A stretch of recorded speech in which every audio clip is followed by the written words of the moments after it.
Hello friends, നമസ്കാരം. നമ്മളുടെ Kerala TV സീരിയലിലേക്ക് എല്ലാവർക്കും സ്വാഗതം. അങ്ങനെ നമ്മുടെ ഹരിയുടെയും അപ്പുവിൻ്റെയും ജീവിതത്തിലെ കാര്യങ്ങളെല്ലാം ഇവർ പരസ്പരം ചർച്ച ചെയ്തു. അപ്പോൾ ദേവി പറഞ്ഞത് സ്വന്തം റൂമിൽ തീരേണ്ട കാര്യങ്ങൾ അത് റൂമിൽ തന്നെ തീരണമെന്നും പുറത്ത് മറ്റുള്ളവർ അറിയാൻ പാടില്ലെന്നും ഉള്ള കാര്യമൊക്കെ പറഞ്ഞു, ഉപദേശങ്ങളൊക്കെ കൊടുത്തു. പക്ഷെ എന്തെങ്കിലും ഒരു വിഷയം ഉണ്ടായാൽ അന്നേരം തന്നെ ഹരി വന്ന് എല്ലാവരെയും അറിയിക്കുന്നു, അതുപോലെ അപ്പു എല്ലാവരെയും അറിയിക്കുന്നു. അങ്ങനെ ഇവർ തമ്മിലുള്ള വഴക്കും അതുപോലെ തന്നെ വീട്ടിൽ പാട്ടാകുന്നു. അങ്ങനെയൊക്കെ ആയതുകൊണ്ട് അവർക്കും മൊത്തത്തിലൊരു വിഷമവും കാര്യങ്ങളൊക്കെ, ആർക്ക്, ദേവിക്കും ബാലനും ഒക്കെ. അപ്പോൾ ഹരിയെ വേണ്ടുന്ന പോലെ കാര്യങ്ങളെല്ലാം പറഞ്ഞ് ബോധ്യപ്പെടുത്തിയിട്ടുണ്ട് ബാലനും ദേവിയും. അങ്ങനെ ആ ഒരു സംഭവം കാര്യങ്ങളും ഒക്കെ ആയിട്ട് ഇങ്ങനെ മുന്നോട്ട് പോയിക്കൊണ്ടിരിക്കുന്നു. അപ്പോൾ എന്തായാലും ഏട്ടൻ്റെയും ഏട്ടത്തിയുടെയും ആ ഒരു തീരുമാനം ഹരി അനുസരിക്കും എന്ന് തന്നെയാണ് അവരുടെ വിശ്വാസം. അങ്ങനെ ഹരിയും അപ്പവും കൂടി ഈ വഴക്കും കാര്യങ്ങളൊക്കെ ആയിട്ട് നിൽക്കുമ്പോഴാണ് ദേവി ഈ കാര്യമൊക്കെ പറയുന്നത്. അതെല്ലാം കഴിഞ്ഞു കേട്ടോ. അങ്ങനെ ഇതെല്ലാം കഴിഞ്ഞതിന് ശേഷം നമ്മുടെ അഞ്ജുവും ശിവനും കൂടി ഈ കാര്യമൊക്കെ പറഞ്ഞുകൊണ്ടിരിക്കുന്നു. അപ്പോൾ ശിവേട്ടനാണ് ഇങ്ങനൊരു അവസരം വന്നിരുന്നതെങ്കിൽ എന്ത് ചെയ്തേനെ എന്ന് അഞ്ജു ചോദിച്ചപ്പോൾ കുഞ്ഞിനൊരു 2-3 വയസ്സൊക്കെ ആയിട്ടായിരുന്നെങ്കിൽ ഞാൻ പോയേനെ എന്ന് പറഞ്ഞു. ഇപ്പോഴേ നമ്മൾ സംസാരിക്കുന്നത് കുഞ്ഞ് എപ്പോഴാണ് അറിയുന്നതെന്ന് ഓർത്ത് നടക്കണ വ്യക്തിയാണ് പോകുന്നത്. ഉവ്വേ എന്നും പറഞ്ഞു അഞ്ജു ഇങ്ങനെ ശിവനെ അന്നേരം കളിയാക്കി. എന്നിട്ട് ഇവർ രണ്ടുപേരും കൂടി ഇങ്ങനെ അതും പറഞ്ഞുകൊണ്ട് അങ്ങനെ ഇരിക്കുമ്പോൾ നമ്മുടെ ശിവൻ പറഞ്ഞു, ഞാൻ പറയും, പക്ഷേ എനിക്കങ്ങനെ നിന്നെയും കുഞ്ഞിനെയും ഒന്നും കാണാതിരിക്കാനായിട്ടൊന്നും പറ്റത്തില്ല. പിന്നെ നമ്മുടെ വാവ ഇങ്ങ് വന്നു കഴിഞ്ഞാൽ ഒട്ടും പറ്റില്ലാണ്ടാവും.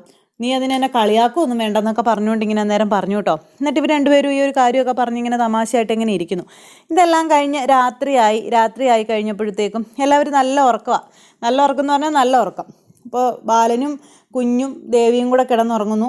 അതുപോലെ നമ്മുടെ അപ്പുവും ഹരിയും അവിടെ കിടന്നുറങ്ങുന്നു. ഇവരെല്ലാവരും ഉറക്കത്തിലാണ്.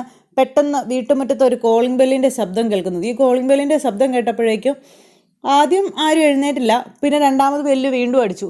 അപ്പോഴേക്കും നമ്മുടെ ദേവി കണ്ണ് തുറന്ന പുറകെ ബാലനും കണ്ണ് തുറന്നു. പെട്ടെന്ന് ഹരി കണ്ണ് തുറന്നു. അത് കഴിഞ്ഞപ്പോൾ നമ്മുടെ അപ്പു കണ്ണ് തുറന്നു. ഇവരെല്ലാവരും വേഗം ചാടി എഴുന്നേറ്റു.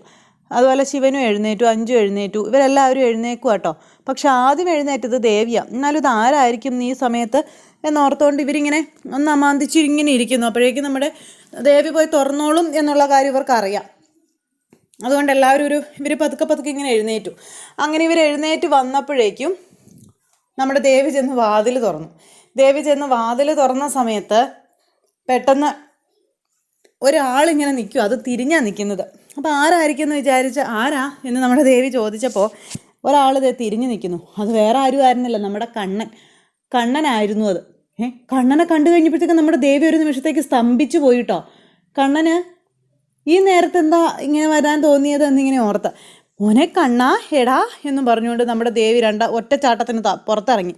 നീ എന്താടോ ഒരു മുന്നറിയിപ്പും ഇല്ലാതെ ഈ നേരത്ത് നീ എന്താടോ പറയാതെ വന്നതെന്നും ചോദിച്ചുകൊണ്ട് ദേവി ഇങ്ങനെ ഭയങ്കരമായിട്ട് ത്രില്ലടിച്ച് ഇങ്ങനെ നിൽക്കുക. എന്നിട്ട് നീ വാ, അകത്തേക്ക് വന്നേ വാ എന്നും പറഞ്ഞുകൊണ്ട് ഇങ്ങനെ നമ്മുടെ ദേവി കണ്ണനെ വിളിച്ച് അകത്തേക്ക് കൊണ്ടുപോയി. ഈ സമയത്തും കണ്ണൻ്റെ മുഖം ഇങ്ങനെ എന്തോ ഒരു കടന്നൽ കുത്തിയതുപോലെ ഇരിക്കുന്നത്.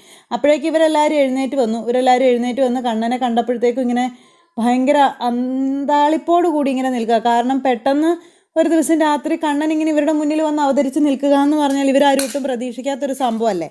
അപ്പോൾ എല്ലാവരും ഇങ്ങനെ അമ്പരപ്പോട് കൂടി ഇങ്ങനെ നോക്കി നിൽക്കുവാണേ. അപ്പോൾ കണ്ണൻ ഇങ്ങനെ എല്ലാവരോടും ഭയങ്കര ഒരു ഗൗരവപരമായി തന്നെ ഇങ്ങനെ നിൽക്കുന്നു. പിന്നെ എല്ലാവരും വിശേഷങ്ങളൊക്കെ ചോദിക്കുക.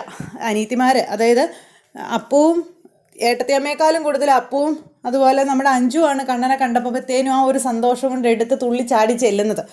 അങ്ങനെ ചെന്നെങ്കിൽ പോലും ഇവരോടെല്ലാവരോടും ഒരു അകലമിട്ടാണ് നമ്മുടെ കണ്ണൻ സംസാരിച്ചത്.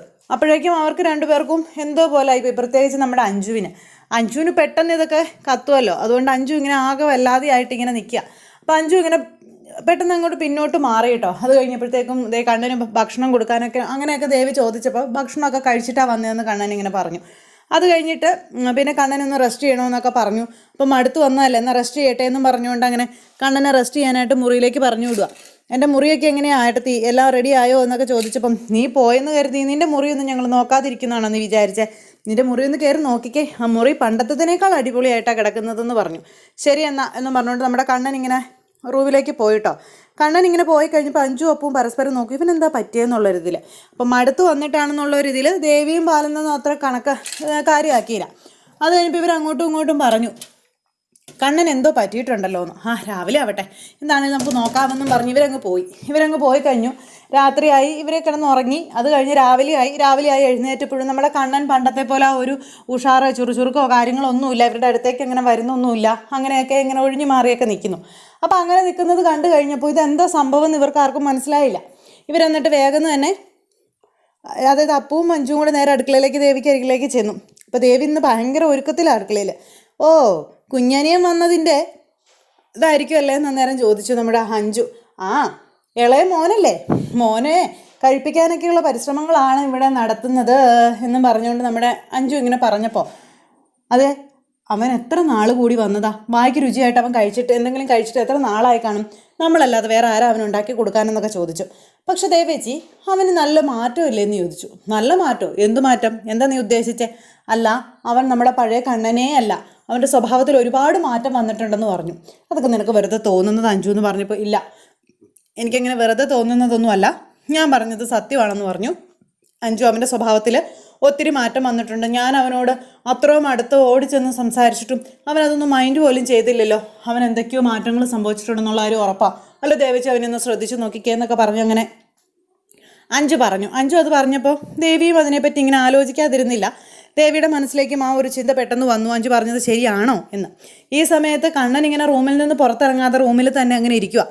അങ്ങനെ ഇരിക്കുമ്പോൾ നമ്മുടെ ദേവൂട്ടി, കണ്ണൻ കൊച്ചനെ പറഞ്ഞുള്ള അറിവല്ലേ ഉള്ളൂ, കണ്ടിട്ടില്ലല്ലോ, ഇങ്ങനെ കാണാനായിട്ടുള്ള ഒരു ആകാംക്ഷയോടെ ഓടിച്ചെല്ലുന്നു, മുറിയിലേക്ക് നോക്കുന്നു. അപ്പോൾ കണ്ണൻ നോക്കുമ്പോൾ പെട്ടെന്ന് പേടി കൊണ്ട് പുറകോട്ട് മാറുന്നു, പിന്നെയും കയറി നോക്കുന്നു. ആ സമയം കണ്ണൻ നോക്കുമ്പോൾ പിന്നെയും പുറകോട്ട് മാറുന്നു. അങ്ങനെ ഒരു ഒളിച്ചുകളിയൊക്കെ ആയിട്ട് അപ്പോൾ കണ്ണൻ ഇങ്ങനെ കുഞ്ഞിനെ വിളിച്ചപ്പോൾ പേടി കൊണ്ട് കൊച്ച് ഓടി അങ്ങ് പോയി. കൊച്ചങ്ങ് ഓടി പോകുകയും ചെയ്തു.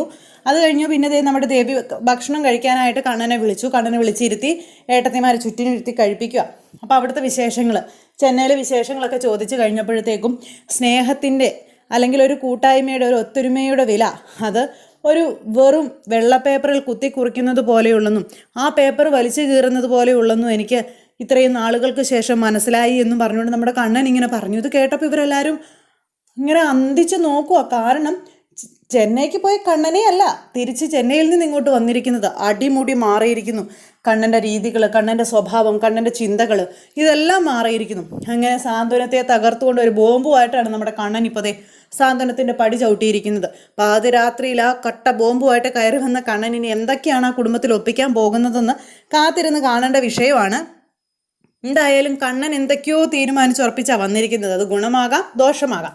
എന്തായാലും സാന്ത്വനത്തെ ഞെട്ടിച്ചുകൊണ്ടാണ് കണ്ണൻ്റെ വായിൽ നിന്ന് ഇപ്പോൾ ഓരോരോ വാക്കുകൾ വീണുകൊണ്ടിരിക്കുന്നത്. അപ്പോൾ അത്തരത്തിലേക്കുള്ള ഒരു സൂപ്പർ ഹിറ്റ് വിശേഷങ്ങളൊക്കെ ആയിട്ട് നമ്മുടെ കഥ വരുന്നുണ്ട്. എല്ലാവരും കാണണം, ആരും തന്നെ മിസ് ചെയ്ത് കളയരുത്. എല്ലാവർക്കും നല്ലൊരു ദിവസം ആശംസിച്ചുകൊണ്ട് നിർത്തുകയാണ്. എല്ലാവരുടെ സപ്പോർട്ടിനും സ്നേഹത്തിനും ഒരുപാട് നന്ദി ഹൃദയത്തിൻ്റെ ഭാഷയിൽ അറിയിച്ചുകൊണ്ട് നിർത്തുന്നു. അടുത്ത സൂപ്പർ ഹിറ്റ് കഥയുമായി കാണുന്നത് വരെ എല്ലാവർക്കും നന്ദി. See you again. Take care. Bye bye. Take care.